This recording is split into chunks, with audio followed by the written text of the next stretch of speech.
cacar monyet atau bahasa kerennya istilahnya mpox atau kepanjangannya monkeypox ya. Dikatakan cacar monyet gitu aja ya.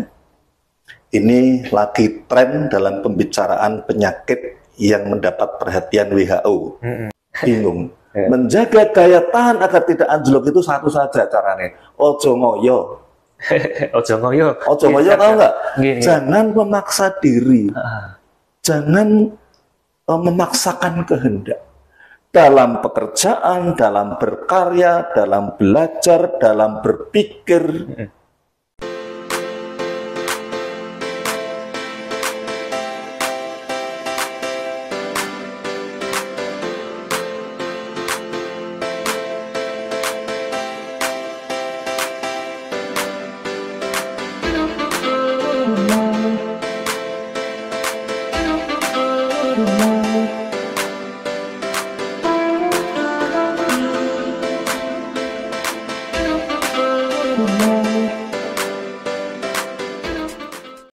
Assalamualaikum warahmatullahi wabarakatuh.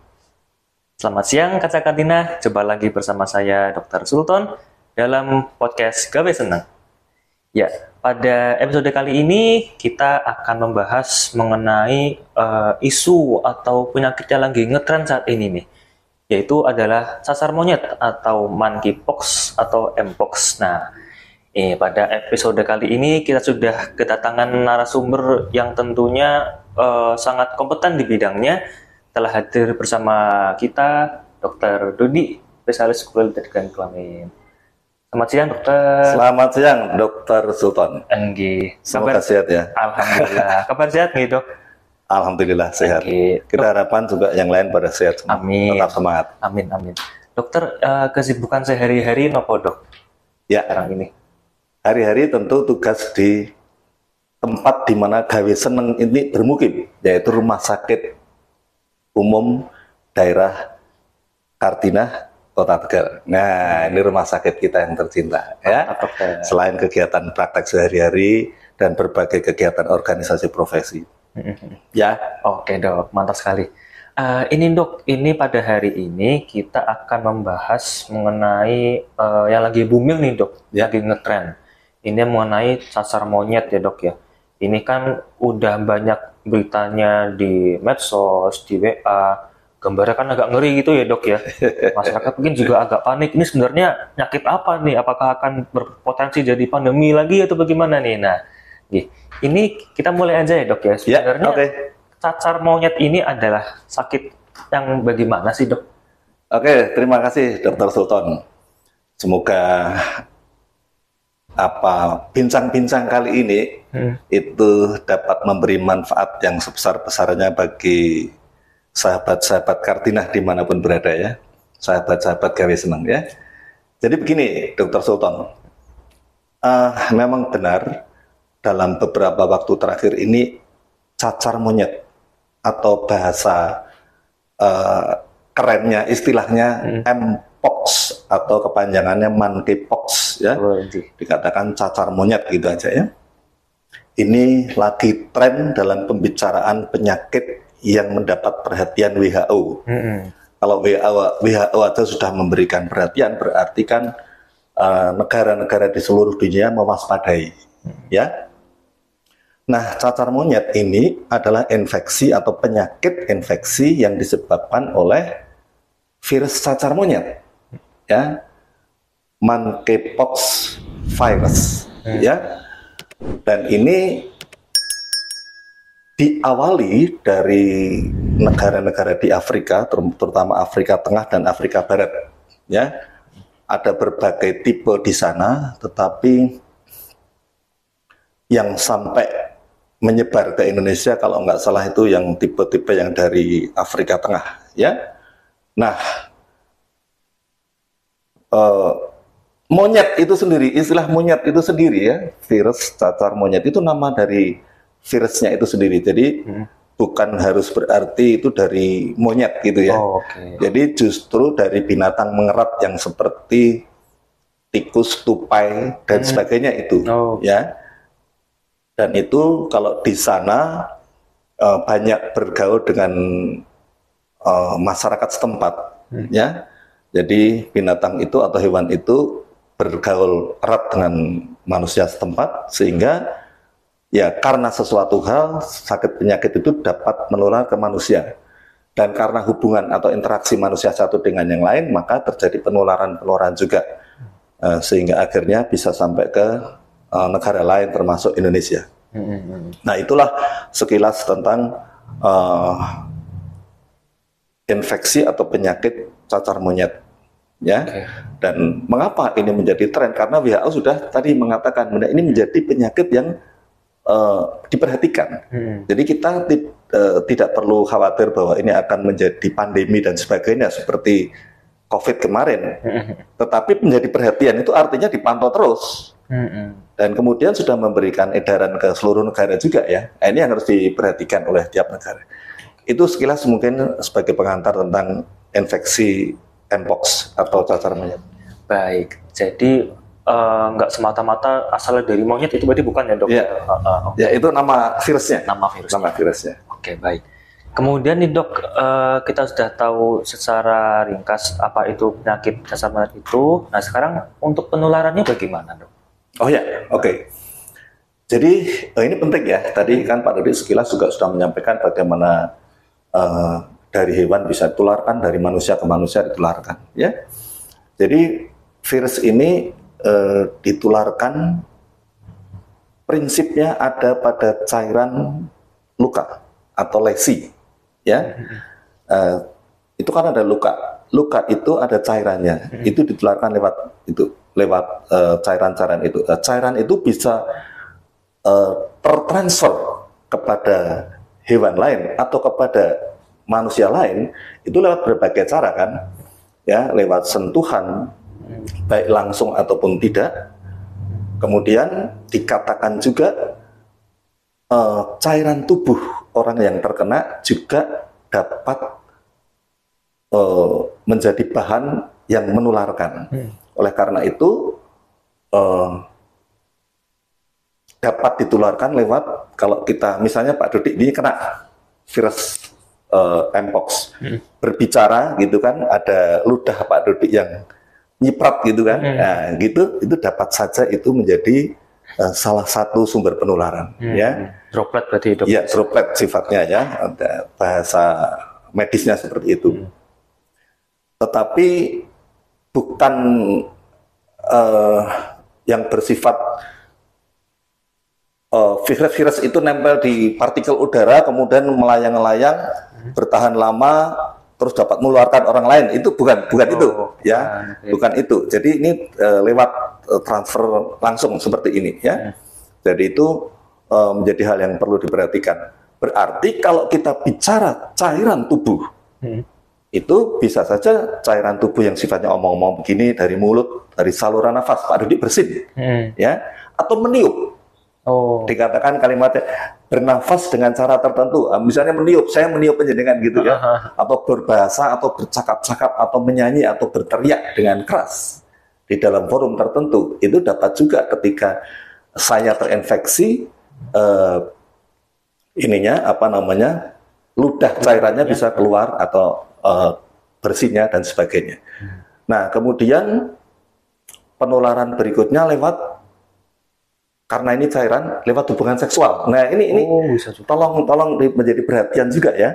Hubungan seksual, kalau kita bicara cairan tubuh, ada transfer cairan tubuh, berarti hubungan seksual itu merupakan salah satu cara bagaimana cairan tubuh manusia satu dengan yang lain itu terjadi transfer, ya, hubungan seksual. Nah, hubungan seksual baik laki-laki maupun perempuan. Tetapi pada kasus yang ditemukan di berbagai negara, itu ternyata ini menjadi perhatian juga, mohon maaf, hubungan seks laki-laki dengan laki-laki, ya.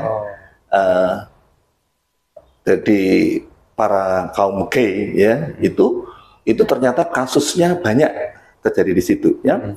Nah, apakah ini mengenai risiko kecenderungan luka yang lebih besar atau faktor yang lain, tentunya perlu penelitian selanjutnya. Tetapi yang jelas ada proses transfer cairan dari situ, ya. termasuk ya luka ya. Kemudian yang lebih harus diperhatikan lagi ini adalah melalui dari ibu yang terkena kepada bayinya. Ini dapat terjadi. Ini harus menjadi perhatian juga. Sehingga nanti dalam proses-proses manajerialnya, ketika memang itu sudah berkembang banyak, harus diperhatikan juga ini ya, dari ibu-ibu yang terkena kepada bayinya. Nah, itulah beberapa cara penularan, ya, beberapa cara penularan. Ingat, tadi Pak Dodi katakan yang paling sering adalah terutama dari komunikasi atau komunitas orang sehari-hari ya, lewat droplet, lewat luka, sentuhan, selimut kita yang kena luka dipakai orang, sarung kita, baju dan sebagainya, itu dapat saja terjadi. Begitu, Dokter Sultan. Berarti secara umum dari cairan tubuh ya dok ya? Ya, cairan tubuh manapun gitu ya dok ya? Bisa dari air liur sampai ke cairan seksual juga. Oke, terima kasih penjelasannya dok. Kemudian berikutnya nih dok, untuk gejala dan tanda dari cacar monyet bagaimana dok? Oke. Gejala dan tanda. Jadi gini, gejala dulu ya. Gejala itu artinya sesuatu yang dirasakan oleh pasien itu kan ya. Jadi ini biar teman-teman masyarakat itu mengerti nih sambil merasa-rasakan gitu kan. Ini yang perlu kita sampaikan pada teman-teman. Apa yang dirasakan oleh gejala itu? Pertama, awal-awalnya itu ada rasa demam. Demam itu ya meriang, meriang, gerges, panas, ya toh.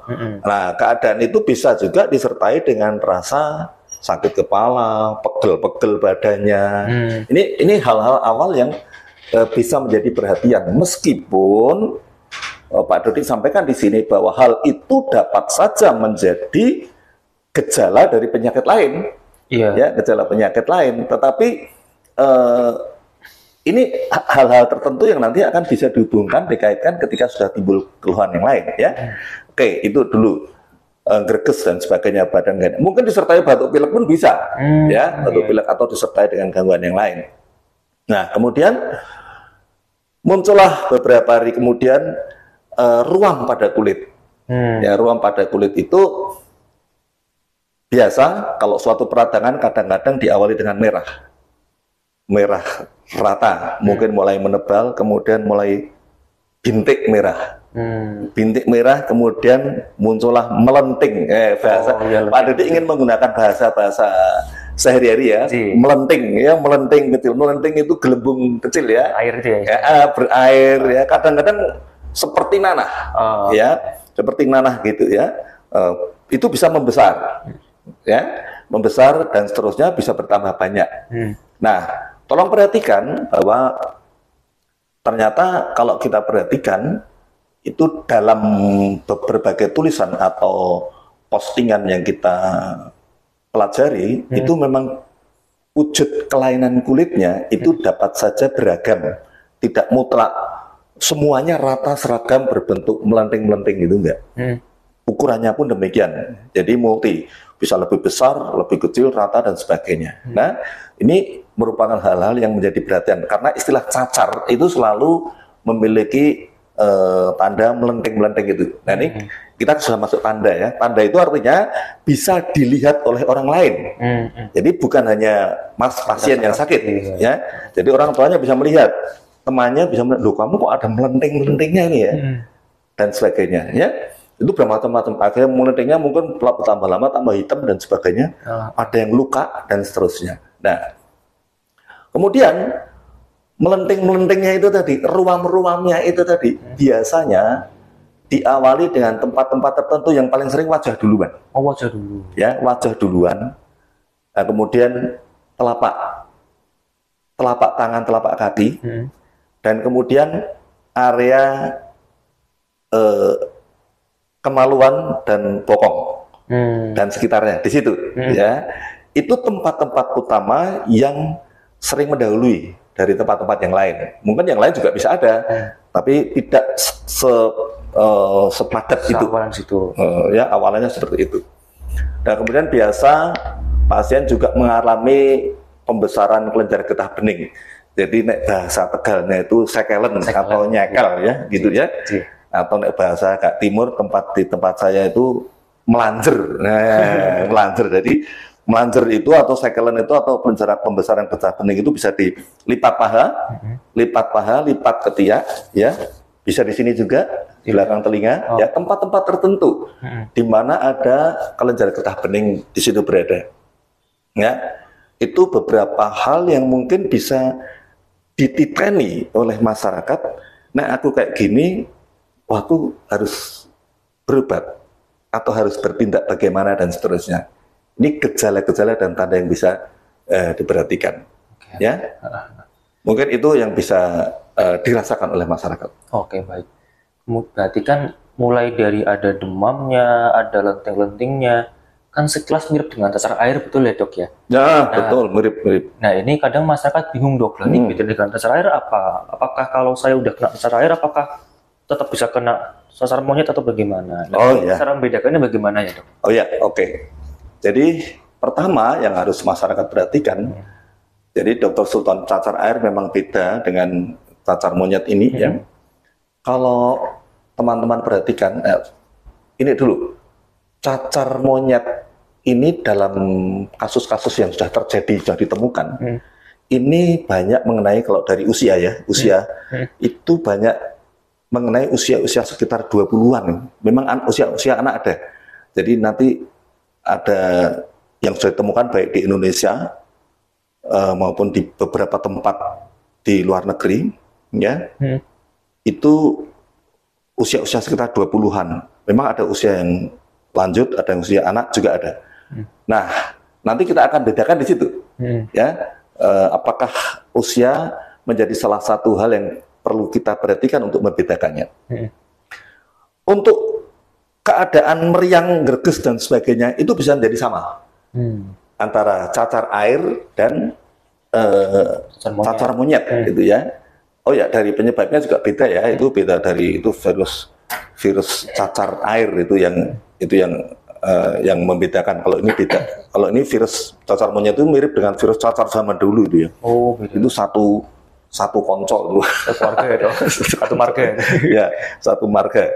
Nah, kemudian kalau cacar air, tadi Pak Dede katakan cacar monyet itu dimulai biasanya di wajah telapaan ya, wajah telapaan bisa di area genital. Kemudian kalau di cacar air itu di badan dan wajah duluan. Baru menyebar. Jadi tidak berbicara telapak tangan khusus, tapi menyebar ke anggota badan, lengan, tungkai, ya, kayak gitu. Jadi ya ini adalah gambaran teoritis, meskipun nanti bisa juga di lapangan bisa berbeda. Tapi teman-teman masyarakat itu nanti sedikit banyak bisa memiliki gambaran lah ya. Dan kemudian tidak fokus ke area daerah kemaluan, daerah bokong dan sebagainya, tidak khusus di situ. Justru yang paling banyak itu di badan, itu memang paling banyak cacar air. Cacar air banyak di badan. Kemudian lebih kecil-kecil dan lebih melenting-melentingnya lebih banyak, lebih merata. Kalau dia cacar monyet ini kan kalau kita lihat gambar-gambarnya itu memang lebih bervariasi, ya, bervariasi di tempat-tempat tertentu. Nah, kemudian kalau cacar monyet itu tidak ditemukan atau sangat jarang ditemukan pembesaran kelenjar getah bening. Cacar air. Ya, cacar air ya. Jadi melanjer sekelen itu enggak, kecuali ada infeksi tertentu, misalnya infeksi sekunder. Infeksi sekunder itu adalah infeksi yang disebabkan oleh kuman yang mengambil kesempatan ketika seseorang itu daya tahan tubuh turun lewat infeksi virus yang ada. Jadi misalnya ya luka di kaki ada melenting-melentingnya pecah, kuman masuk, ya sudah melanjur di sini, melanjur di selangkangan rasanya kayak gitu ya. Nah, tapi dalam konteks murni itu biasanya yang melanjur dan sebagainya itu cacar monyet, bukan cacar air. Oke. Mudah-mudahan bisa membantu masyarakat. Oke. Gitu Kak Sakartina, udah paham kayaknya ya. Gitu. Oke dok, berikutnya nih dok, apakah ada orang-orang tertentu atau komunitas tertentu yang mungkin lebih berisiko terkena cacar monyet dok? Oh ya, oke, baik. Terima kasih Dokter Sultan ya. Tidak. Jadi sampai saat ini sih ya daerah kita semoga tidak menyebar ya kasusnya ya. Amin. Ya semoga tidak, dan banyak juga dokter-dokter yang memang secara nyata belum pernah melihat kasus itu secara real ya, menghadapi pasien itu ya. Kebanyakan memang dari tayangan-tayangan yang lewat posting atau video dan sebagainya. Nah, oleh karena itu berdasarkan hal-hal tersebut, maka Pak Dodi ingin memberikan kepada teman-teman pemerhati Gawe Seneng Podcast ya, untuk memperhatikan beberapa hal berikut, khususnya dalam risiko, orang yang berisiko, lebih berisiko ya. Sekali lagi pada dikatakan bahwa ini dapat saja menyerang siapapun, ya, manusia, hewan pun bisa, manusia pun akhirnya juga bisa, meskipun awalnya dari hewan. Tetapi memang ada yang berisiko. Yang harus diperhatikan adalah kita ingat bahwa virus itu pasti menyerang orang yang daya tahannya turun. Oke. Ya, daya tahan turun. Ini penting. Jadi imunitasnya turun, drop.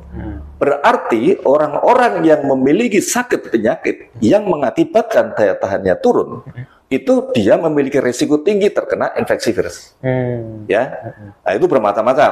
Misalnya orang yang sedang terkena infeksi virus yang lain, orang yang terkena HIV, ya, HIV/AIDS, ya, atau orang yang sedang mengkonsumsi atau berobat dengan obat-obatan tertentu yang menurunkan daya tahan tubuh atau imunosupresan itu ya, obat-obat tertentu karena penyakit tertentu ya, penyakit autoimun misalnya ya, penyakit autoimun yang membutuhkan obat-obat tertentu yang menurunkan daya tahan, karena itu harusan, berarti daya tahannya kan sewaktu-waktu dapat turun kan. Nah, ini juga harus hati-hati ya. Nah, kemudian berikutnya adalah usia anak. Ini harus dipandang sebagai orang yang rentan atau berisiko. Oh, anak-anak. Ya, anak-anak. Ya, meskipun tadi kita lihat kasusnya usianya sekitar 20 paling banyak, itu kan ditemukan secara statistik. Tetapi kalau kita bicara secara umum bahwa virus itu tentu berhubungan dengan daya tahan kan. Yang kedua, orang yang lansia, lanjut usia, ini daya tahannya juga turun otomatis, harus perhatikan. Apalagi orang tua lanjut usia kadang-kadang disertai dengan penyakit-penyakit penyerta yang sudah ada. Penyakit-penyakit yang sudah mendahului sebelumnya, misalnya kencing manis atau penyakit-penyakit yang lain, apapun, karena darah tinggi dan seterusnya. Ya, ini harus menjadi perhatian, sehingga nanti kalau ada program-program tertentu ini harus mendapat perhatian dulu. Nah, kemudian berikutnya, ketika tadi Pak Dodi menjelaskan tentang orang-orang yang terkena yang bagaimana, adalah orang-orang yang berisiko, terutama orang-orang yang memiliki kebiasaan berhubungan seksual yang sesama jenis tadi itu, ya, laki-laki dengan laki-laki tadi. Ini memang di dalam berbagai tulisan yang Pak Dodi baca, memang tulisannya laki-laki dengan laki-laki gitu loh. MSM, ada LSL, jadi nggak disebutkan yang lain gitu, yang banyak ya. Memang hubungan seks tidak dikatakan juga hubungan seks biasa, tapi hubungan seks antara sejenis, khususnya laki-laki, ini yang menjadi faktor risiko ya. Makanya Pak Dodi tadi singgung, apakah karena faktor perlukaan yang berisiko, ataukah karena orang seperti ini pola kehidupan seksualnya itu tidak wajar dan seterusnya. Nah, ini perlu penjelasan atau penelitian lebih lanjut ya. Tetapi paling tidak itu hal-hal tertentu yang harus menjadi perhatian bagi kita ya, untuk membuat agar masyarakat itu paham orang yang berisiko seperti itu. Tapi ingat, semua dapat saja terkena meskipun tidak berisiko tinggi. Oke. Jadi gitu Kansa Kardina, atau buat Kansa Kardina atau yang punya keluarga kerabat yang berisiko ya Dok ya, boleh anak-anak, lansia, atau yang mengidap penyakit tertentu seperti sudah dijelaskan oleh Dokter Dodi, itu wajib hukumnya ya Dok untuk senantiasa menjaga kekebalan tubuhnya, bagaimanapun caranya begitu nih Dok. Ya. Oke. Berikutnya nih Dok, tadi sudah bicara mulai cara penularan, gejala dan tanda sudah. Berikutnya yang nggak kalah penting adalah pencegahannya Dok. Gimana sih supaya Kansa Kardina ini nggak sampai terkena cacar monyet? gitu dok. Oke, bagus sekali ini ya. Ini hal yang penting ya. Kita sekilas sudah mendapatkan gambaran mengenai cacar monyet itu dan berbagai gejala, tanda, penularan dan sebagainya. Sekarang bagaimana pencegahannya? Nah, kita akal sehat saja. Pencegahannya ya bagaimana agar cara-cara penularan itu kita potong. Dan berbagai keadaan yang berisiko itu kita cegah, kita antisipasi, kita atasi. Nah, bagaimana caranya itu? Nah, pertama, untuk pribadi dulu, masyarakat harus ingat, orang terkena virus itu berarti daya tahannya nggak bagus. Berarti orang itu harus menjaga daya tahan bagus. Nah, ini nomor satu. Jangan kita nyalah-nyalahkan orang lain yang terkena infeksi, tapi kita nggak mau tahu EDW, ya toh? Yeah. Mau tahu EDW, ya kanca-kanca gawe seneng, itu harus introspeksi diri. Apakah saya itu daya tahannya tetap bisa terjaga terus, atau saya seenaknya sendiri, ya toh? Ya toh? Okay. Nah, gimana cara menjaga daya tahan? Biasa kan vitamin. Wah, vitamin itu harus gini. Wes rasa kakean bingung. Menjaga daya tahan agar tidak anjlok itu satu saja caranya. Ojo ngoyo. Ojo ngoyo tahu nggak? Jangan memaksa diri.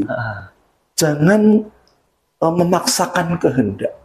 Dalam pekerjaan, dalam berkarya, dalam belajar, dalam berpikir, makan, minum, bertindak, apapun ojo ngoyo. Ketika kita melakukan sesuatu dengan ngoyo memaksa diri, terus terang saja setiap orang akan turun daya tahannya. Ya, karena daya tahan itu dibentuk dari badan dan pikiran orang. Ya, ketika badan dan pikiran orang turun, daya tahan turun, maka semua kesempatan bagi faktor dari luar untuk masuk menyerang kita. Itu yang pertama. Kemudian, jika kita memiliki sakit penyakit apapun, harus memastikan bahwa itu terkontrol, berobat yang rutin, apalagi yang seseorang dengan penyakit kronik, ya, terkontrol, berobat rutin dan sebagainya. Kemudian kalau ada sesuatu, ada keluhan khusus apapun harus segera berobat. Jangan membiarkan diri dalam ketidaksesuaian badan kita. Ada keluhan atasi, ada keluhan atasi, ya. Nah, kemudian berikutnya adalah karena tadi penularannya dapat lewat ditentukan oleh cairan yang dari luka dan seterusnya, baik langsung maupun tidak langsung, ya berarti kita harus hati-hati. Nah, sekarang saya tanya nih, apakah di meja ini, apakah di mic ini pasti bersih? Belum tentu. Belum tentu. Padahal saya ini juga pegang mic, pegang meja. Nah, karena ketidakpastian itu, maka kita harus memastikan kulit kita itu bersih. Ya, jadi kebiasaan ketika pandemi yang lalu, pandemi COVID yang lalu, mungkin bisa dilanjutkan itu. Cuci tangan ya dok? Cuci tangan. Baik pakai sabun dan air mengalir atau mungkin pakai hand sanitizer. Ya pokoknya membersihkan diri setelah kita habis menyentuh segala sesuatu yang kita tidak tahu apakah itu bersih atau kotor. Dimanapun loh ya, dimanapun. Ya dimanapun kita berada dan ditempatkan namanya ya, pegang meja, pegang buku, atau habis salaman dengan orang, misalnya maaf ya, kita bukan karena kita curiga atau jijik dengan orang, bukan, tetapi kita ingin menjaga diri kita, ya, menjaga kebersihan. Nah, kemudian menjaga jarak ini penting, ya ini penting ini, ngomong-ngomong gini penting ya, jarak terlalu dekat ya, 1 meter lebih, ya 1 meteran lebih, ini 1,20 ini betul ya, kira-kira kayak gitu ya. Itu penting karena bagaimanapun cairan itu bisa saja dikatakan menularkan, droplet infection tadi ya, droplet.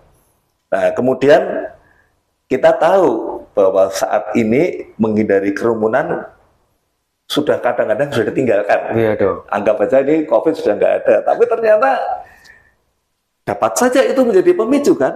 Iya. Bukan masalah kerumunan harus ini ada udaranya, enggak, tapi kita ngomong-ngomong jadi bisa terjadi. Kayak gitu ya.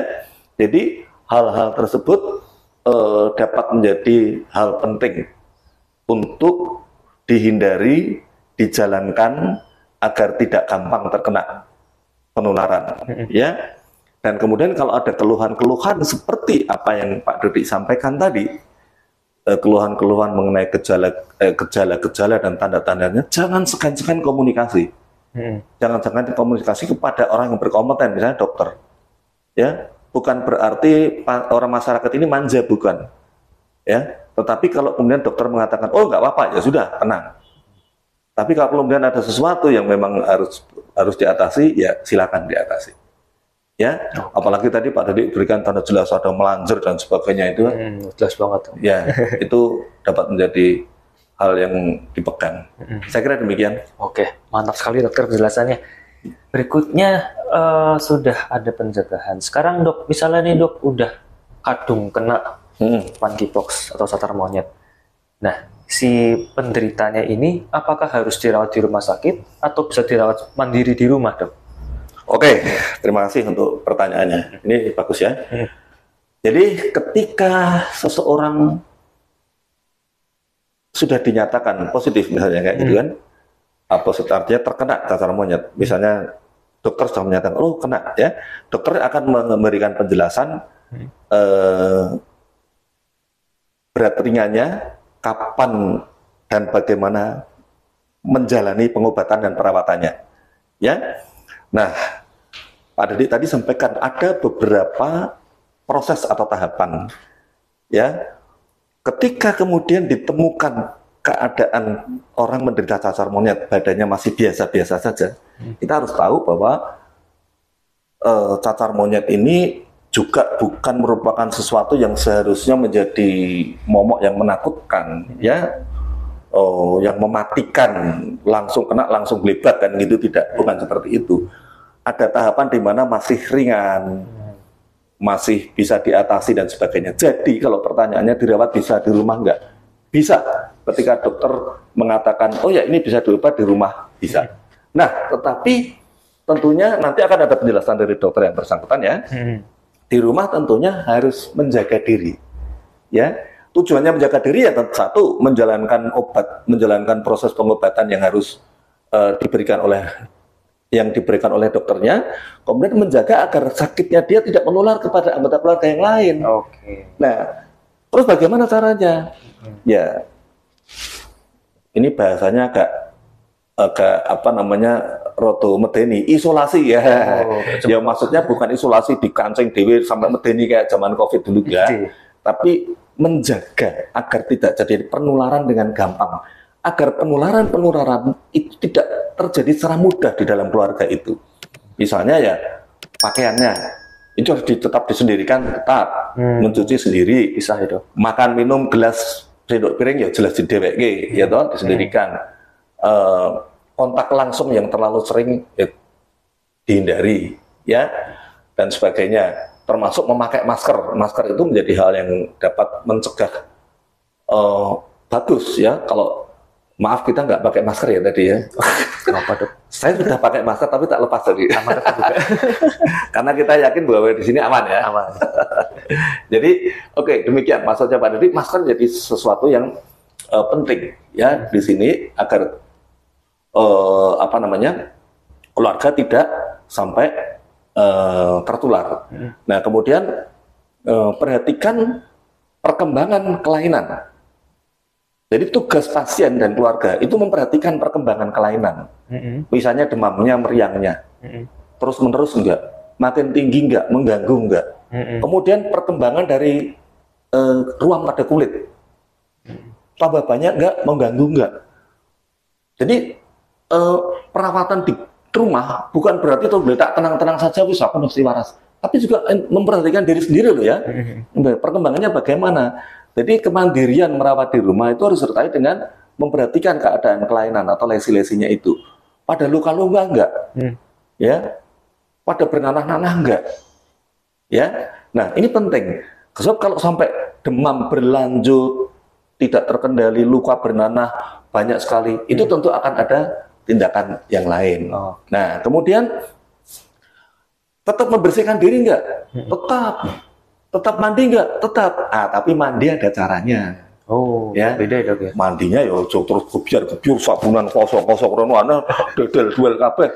Lah wong sini wajahnya luka-luka apa pada melenteng-melenteng tuh. Sini juga kaki juga, daerah genital juga.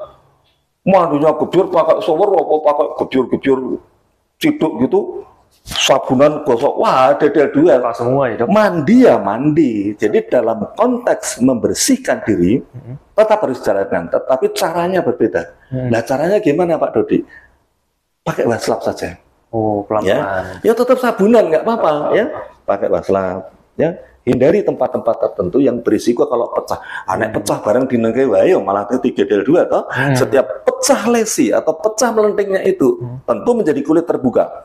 Ketika kulit terbuka seperti pintu terbuka, apapun bisa masuk. Termasuk kuman. Nah, kalau kuman bisa masuk, tuh penyakitnya dong. Ya. Nah, inilah yang harus dihindari. Jadi bersih diri, tetap bersih diri, ya. Nah, gitu. Nah, kemudian biasa kalau ada kelainan di kulit, itu kan rosorak kepenak, ya biasa nggak enak, biasa gatel, garuin, tangannya melu-melu, ya toh, tangannya ikut-ikut, garuk, lecet atau apa. Nah, tolonglah jangan sampai garuk, luka, lecet, meskipun keadaan bagaimanapun, ya.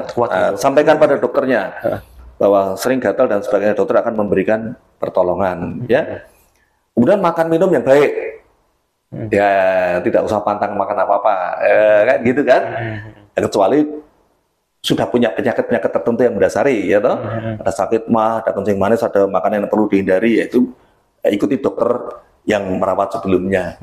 Tapi inilah hal-hal tertentu yang harus jaga. Kemudian kontrol kepada dokter sesuai dengan anjuran dokter. Dan ingat kalau ada sesuatu yang tidak nyaman, yang tidak diinformasikan dokter sebelumnya, harus ditanyakan pada dokternya.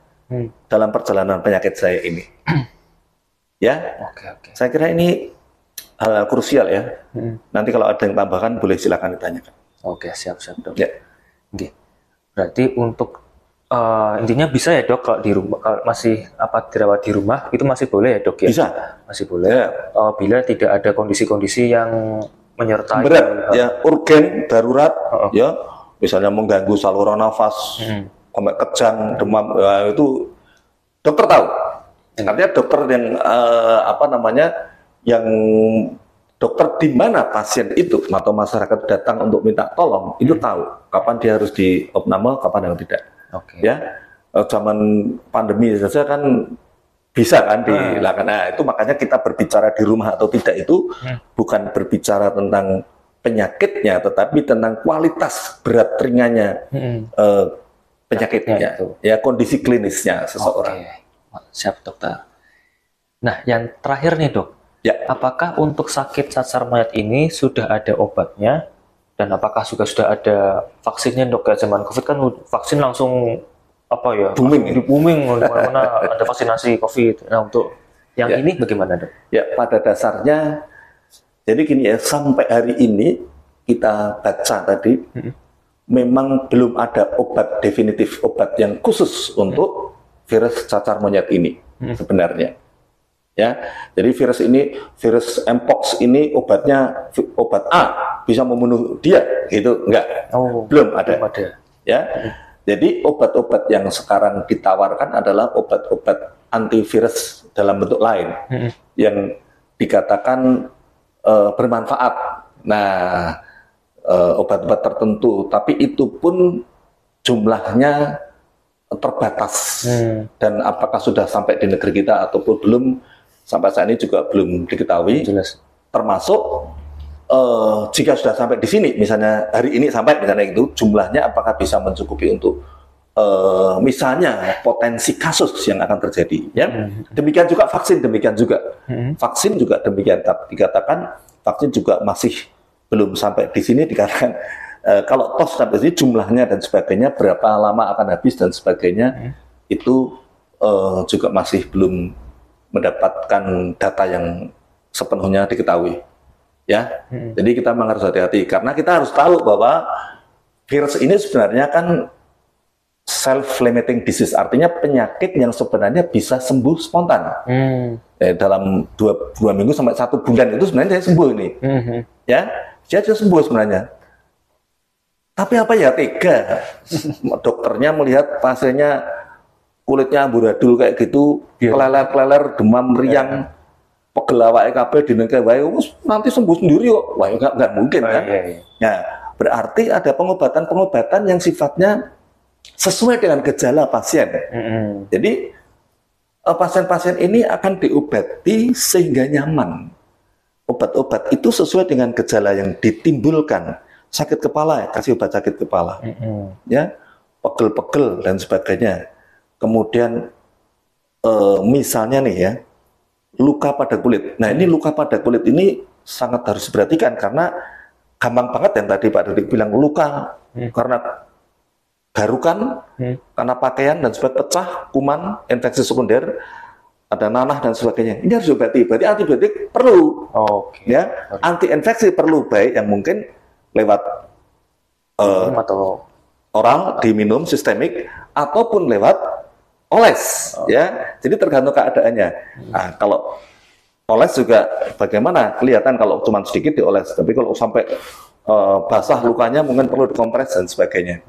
Jadi mengapa kalau khusus kulit kita perhatikan di sini? Karena yang harus diperhatikan adalah dampak sesudah terkena sembuh, sesudah sembuh dari cacar monyet ini. Ya, karena ada bekas-bekas. Ya, sudah sehat tidak terkena virus, tapi gantian penyakit estetiknya ini. Ya, ini ya, ada bekas hitam, ada bekas sekum dan sebagainya. Ini harus yang perhatikan. Jadi kenapa tadi Pak Dodi itu menyampaikan pesan-pesan khusus tentang kulitnya, itu bukan hanya sekedar untuk menyembuhkan dan membuat pasien nyaman, tapi berpikir tentang pasca sembuh ini pasien kulitnya amburadul lagi enggak? Dulu enggak? Estetiknya bagaimana? Kan demikian. Ya? Jadi obat yang spesifik itu sebenarnya belum ada, tapi kita sifat itu menghilangkan atau meredakan keluhannya ya, Dok? Ya, betul. Vaksin juga belum ada juga ya, Dok ya? Oke, Dok. Saya kira pembahasannya sudah selesai nih, Dok. Mungkin yang paling terakhir banget, apakah ada pesan-pesan buat Kansa Kadinah, take home message, Dok? Ya, gini ya, sahabat-sahabat gawe seneng, sahabat-sahabat Kadinah ya, kanca-kanca Kadinah, dan kita semuanya, ojo kagetan, ojo gumunan, cakep, ya toh, ojo leno, ojo neko-neko. Apa itu? Kita ini jangan sedikit-sedikit kaget atau gumun, kaget terkejut-kejut dengan sesuatu panik yang berubah pada dunia ini. Tiba-tiba ada penyakit ini, padahal kemarin baru ada pandemi COVID. Wah, kita nggak tahu lagi nanti tahun depan ada apa, nggak tahu lagi kan. Tiba-tiba kita heran, kok bisa begini ya? Kok bisa melendung-melendung? Bisa COVID kok rak melendung-melendung, kok saya gitu, melendung-melendung ya toh, bisul-bisul. Nah, kita tidak perlu kaget dan gumunan dengan itu. Mengapa? Setiap waktu itu dunia berubah. Ya, perubahan itu bisa saja membuat seseorang tidak nyaman. Tetapi yang penting kita mampu beradaptasi. Kita harus lincah beradaptasi dengan sekitar kita. Ini penting. Jadi ojo kagetan, ojo gumunan. Tapi nah ini, ojo leno, ojo neko-neko. Jangan terlena, jangan lalet, jangan seenaknya sendiri. Ya toh? Sudah tahu ini penyakitnya kayak gini, menjaga daya tahan enggak, makan sembarangan, begadangan terus, ya, misalnya gitu, untuk menurunkan daya tahan. Tidak pernah menjaga diri dan sebagainya. Ya, aturan pemerintah, aturan-aturan pencegahan dilanggar. Nah, ini kan repot. Itu leno. Kemudian ojo neko-neko, ojo macem-macem lah, jangan macem-macem, jangan gaya-gaya, sok jago, sok tahu. Ini bahaya. Kadang-kadang orang nggak pakai masker itu, wah, orang ketok bagus, orang ketok ayu ku. Padahal itu penting dalam keadaan pertemuan dengan banyak orang, dokter kepada pasien dan sebagainya. Males, wah males lah. Bawahnya ada, masuk sakunya ada maskernya, nggak enak lah. Nah ini, Wes ojo neko-neko lah ya, kayak gitu ya. Jangan panik, karena segala sesuatu ada solusinya. Jangan menyepelekan. Jadi dua hal. Jangan panik, tetapi jangan menyepelekan. Jangan takut, tapi jangan nekat. Ya, sehingga perubahan itu yang tiap saat mesti akan terjadi, tiap tempat mesti akan terjadi, dapat kita lalui dengan baik. Saya kira demikian. Mudah-mudahan bermanfaat. Amin. Wah, amin. Mantap sekali Kang Sakatina nih. Matur nuwun sangat Dokter Dodi. Sama-sama. Semua sharing-sharing ilmunya atas wejangan-wejangan hidupnya luar biasa Dokter. Nggih. Demikian Kang Sakatina, semoga bermanfaat. Mohon maaf apabila ada kesalahan dalam tutur kata. Semoga Kang Sakatina sehat selalu teman-teman berada. Wassalamualaikum warahmatullahi wabarakatuh. Waalaikumsalam warahmatullahi wabarakatuh.